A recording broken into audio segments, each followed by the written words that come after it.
हर हर महादेव, जय शिव गुरु। देखी जाए, एक बार कैलाश पर्वत पर भगवान शिव जी समाधि में लीन रहन और उनकर गण माता पार्वती, पुत्र गणेश जी, कार्तिकेय जी यानी समस्त परिवार उइजा खड़ा रहे प्रभु के आराधना करे खातिर, प्रभु के पूजा अर्चना करे खातिर। और सब केहू पूजा के थाली सजा के, केहू आरती लेके, और समस्त देवगण यानी 33 कोटि देवता सब केहू हाथ जोड़ के भगवान शिव के समक्ष खड़ा रहे।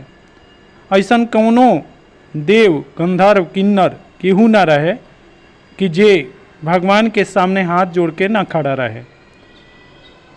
अब ऐसन भइल कि नारद जी के, रौदा सभी जानते बानी जा कि नारद जी के काम का है। नारद जी हरेक बात के कुछ ना कुछ लीला के रूप में ऐसन कर देने कि ओकर कुछ ना कुछ मतलब जरूर निकलेला। नारद जी भगवान शिव के कृपा से ही माता पार्वती के मन में कोलाहल उत्पन्न कर देने। माता पार्वती चारों ओर दृष्टि घुमौली, देखली कि तीनों लोग 14 भुवन सब केहू हाथ जोड़ के खड़ा बा। और ये जा तक कि क्यों देवता निखन बाकी, ब्रह्मा से लेके विष्णु से लेके और चर अचर प्राणी जितना भी बा, सब केहू भगवान शिव के कटाक्ष नयन के दर्शन करे खातिर कि प्रभु हमरा तरफ एक बार नज़र करके देख ली, हमार सब रोग दुख खत्म हो जाओ।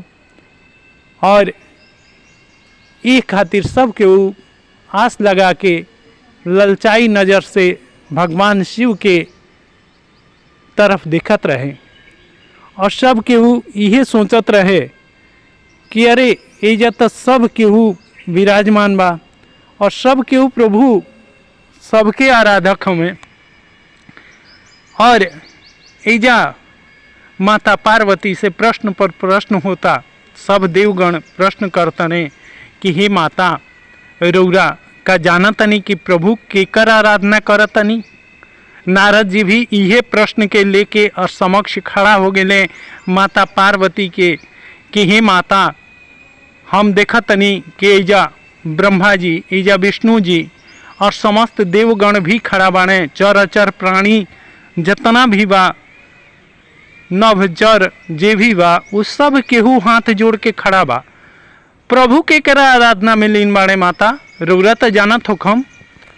अभी बात के माता जी के मन में बड़ा कोलाहल उत्पन्न भइल।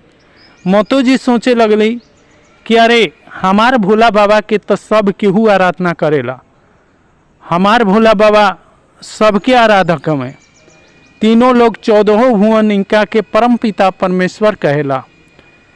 और इनकर परमेश्वर के आ गए भैया।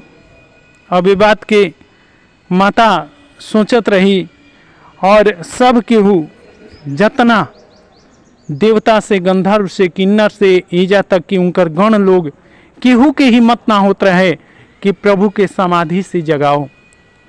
माता से आराधना के लंजा की ही माता, रौरे प्रभु के समक्ष जाई और उनका के जगाई, का जाने रौरा भरोसे हमनियों के दर्शन हो जाई, हमनियों पर प्रभु के एगो कृपा कटाक्ष हो जाई तो हमनी के भाग्य खुल जाई।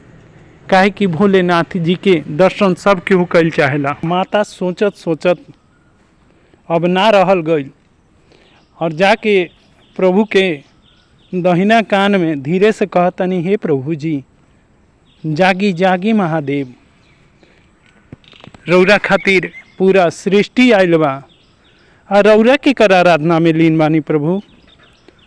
अभी बात की जान के प्रभु भोलेनाथ जी बेचारू अपन समाधि के तुलने माता चरण छुअली, सब केहू वंदना कैल, सब केहू उनकर पूजा पाठ जे केहू करे आई रहे, सब केहू प्रभु के दर्शन कैल, सब केहू पर प्रभु के कृपा कटाक्ष पड़ल और सब केहू अति प्रसन्न भइल। नारद जी से ना रहल गइल। माता जी से कहले कि माता जी रउरा पूछी ना कि प्रभु के आराध्य के ह, ऊ के कर आराधना करता है महाराज।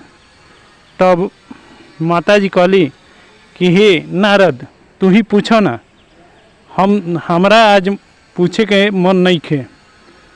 तब कहले कि ए माता जी रउरा हमरे के काहे फंसावतनी, प्रभु से हमरा ऐसा ही डर लागेला, काहे कि प्रभु जी के तीसरा नेत्र कामदेव के भस्म कर दिलस। आ कहीं उल्टा सीधा हमरा प्रश्न कैला पर कहीं प्रभु खिसिया गई नहीं, तब हमरो कल्याण हो जाई।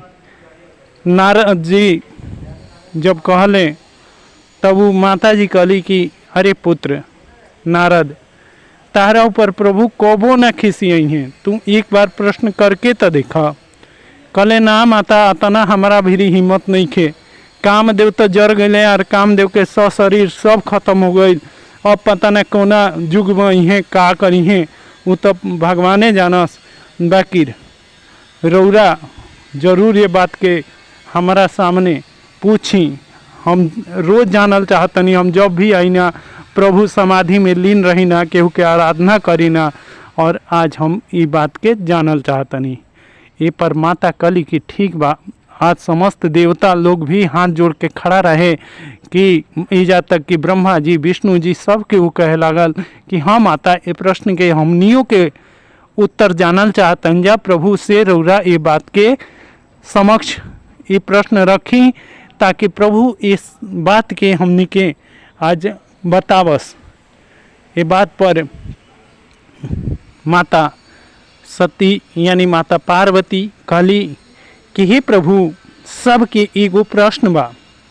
भगवान शिव कहले कि ठीक बा, पूछा जा का प्रश्न बा। ऊपर माता कहली कि हे प्रभु रउरा बताई, समस्त एजा चराचर जीव से लेके और देवगण से लेके यक्ष गंधर्व किन्नर सब केहू एजा विराजमान बा राउर कृपा कटाक्ष खातिर, राउर दर्शन करे खातिर। और एजा तक कि ब्रह्मा जी, विष्णु जी और इंद्र, समस्त देवता के राजा, स्वयं नारद और स्वयं हम सब केहू खड़ा बा हाथ जोड़ के, और सब केहू राउर कृपा कटाक्ष चाहता। सब केहू के आराध्य रउरा हैं और राउर आराध्य के है। ये बात के हमरा के आज बताई। ये पर नारद जी भी देखे लगले भगवान के तरफ, विष्णु जी भी, ब्रह्मा जी भी, और माता तब ये प्रश्न कैल ही रही। ऊपर भगवान शिव हल्का सा मुस्कान ले ले और कहतने कि देखा जा, हम सबके आराधक हैं, ये बात सब केहू जाना था। बाकी हमारा आराधक के है, ये रउरा सभे के आज समक्ष हम बतावे जातनी। और वो समस्त चराचर जगत के पिता हमें, और उनकर आराधना सब केहू के करे के चाहिए। अगर दुख के काटे के बा तो उहे एगो सत्य नाम बा, और उहे सत्य बाणे ये धरती पर तीनों लोग 14 भुवन में विराजमान बाणे, और वो समस्त चराचर जगत पिता हमें, ये जा तक कि वो हमरो आराध्य हमें। तब सब केहू कहे लागल कि हे प्रभु बताई। तब वो कहले कि महाराज दशरथ के पुत्र प्रभु श्री रामचंद्र जी, उहे हमारा आराध्य में हनुमान बन के हम उनकर आराधना करीना, और शिव बन के भी उनकर भक्ति में लीन रहीना। हमार और केहू आराधक नहीं खे, सब केहू हमारा अंदर बा, बाकी हम प्रभु श्री रामचंद्र जी के अंदर बानी। यही हमार आराधक प्रभु श्री रामचंद्र जी हमें। अब का जानल चाहत रह जा।